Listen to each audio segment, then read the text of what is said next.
La petite bête de la fontaine, semblant craindre le Saint-Georges de la chapelle du cimetière, reste une image parlante du triomphe du christianisme sur le paganisme et les démons du terroir.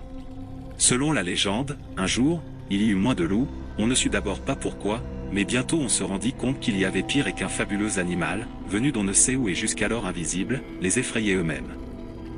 Ils avaient été dévorés ou s'étaient enfuis vers d'autres climats.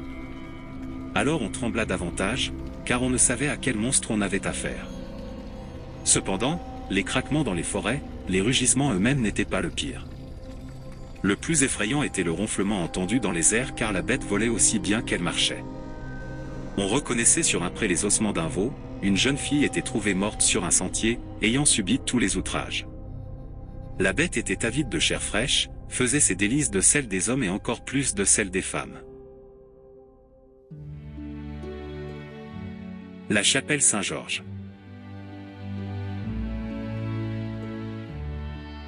Située en bordure de l'ancienne voie romaine de Langres à Autun et déjà attestée vers l'an 1000, cette chapelle bordant le cimetière fut détruite sous la Révolution et reconstruite en 1832.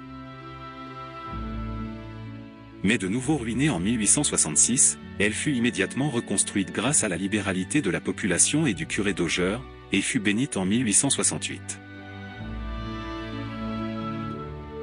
L'architecte Henner qui la réalisa dans le style néo-gothique alors en vogue, la dota d'un élégant clocheton et fit représenter sur le tympan de la porte, la légende de Saint-Georges à cheval terrassant le dragon.